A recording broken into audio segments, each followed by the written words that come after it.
All right, so now I just want to do some extra examples. Just how can we expand on what it is that we're doing here? Yes, we can get the basics down, but let's expand on it a little bit. So 3.3.45 is a problem we're going to do here. Of course, it's just finding derivatives for everything. 2x plus 1 times a quantity 3x squared plus 2. Here is the key to these and why notation is so important. Don't go trying to do this. First of all, we don't know the product rule, so we couldn't, even if we wanted to, right? But it doesn't matter. Anytime you can, you are going to do algebra first. Do some basic algebra and then take a derivative. So, have I taken a derivative yet? No. My notation is still f of x. Notation is a big deal. So keep that in mind. This is going to be 6x cubed plus 4x plus a 3x squared plus 2. I just FOILed it, right? First, outer, inner, last. Now there's no like terms to put together here, so I'm just going to straight up take this derivative. But now that I'm taking the derivative, I show the notation for it. I'm going to put this in descending order. So I've got 18x squared. Then I'm going to come over and hit this one. Plus a 6x. And then just because I want it to be in order, plus 4. Now if you don't have it in order, I'm not going to throw a fit about that. I don't care. But it's just nice to have it in order if the possibility is there. All right. Let's do another one.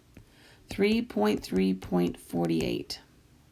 I have f of x is equal to, nope, I have the wrong notation. It doesn't really matter, but I used a different variable.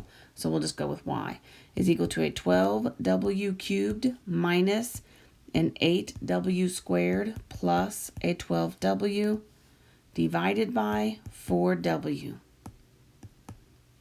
Do you know the quotient rule? No, and it didn't matter if you even did, you wouldn't do that here. Algebra first. I'm going to harp on that. Algebra first. Anytime you have a monomial, you are going to divide that into every single one of those terms because that's the concept of fractions and getting that common denominator, right? You can keep the common denominator, you can split it up, and we're splitting it up. So you're dividing each one of these. 12w cubed divided by 4w. So 12 divided by 4 is 3. No derivative yet. W cubed divided by w is w squared. Do you see that? Then you do this again. Take that 4w into every single one of those. 8 divided by 4 is 2. W squared divided by w is just a w. Then you do this again. 12 divided by 4 is 3, and w's cancel out. So I just have a plus 3. Now we have something super easy to differentiate. So y prime will be 6w minus 2, right? Taking this exponent, bringing it in front to give me a 6, subtracting 1 from that would leave me with a 1. I have a w by itself, so we're just taking that down to a 2, and the 3 turns to a constant of 0. All right, let's do one more.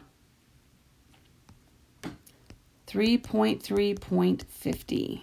I have h of x is equal to the square root of x times the square root of x minus x to the 3/2. What do you think I'm going to say here? Algebra first, that's right. Distribute that. Change these to the 1/2 exponent, right? Algebra first. Make your life easy by doing basic algebra. H of x, I'm not taking any derivative. X to the 1/2 times x to the 1/2 minus x to the 3/2. When you multiply like bases, you add the exponents. So when I multiply these like bases, 1/2 plus 1/2 is how much? 1. So h of x, still no derivative yet. We're still algebra. X to the first power, so I'm not going to write it there. We're in calculus.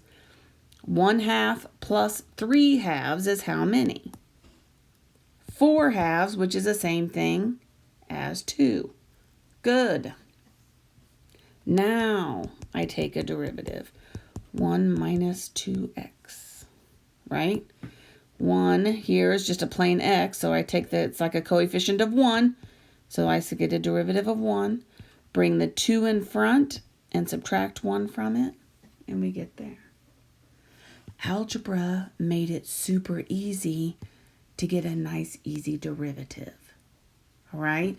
Algebra first. When you're looking through these problems, if you can't just straight up straight up take the derivative, then you have to algebra first and make that nice and easy. All right, go enjoy this. Oh, we've got the rules. Our life just got super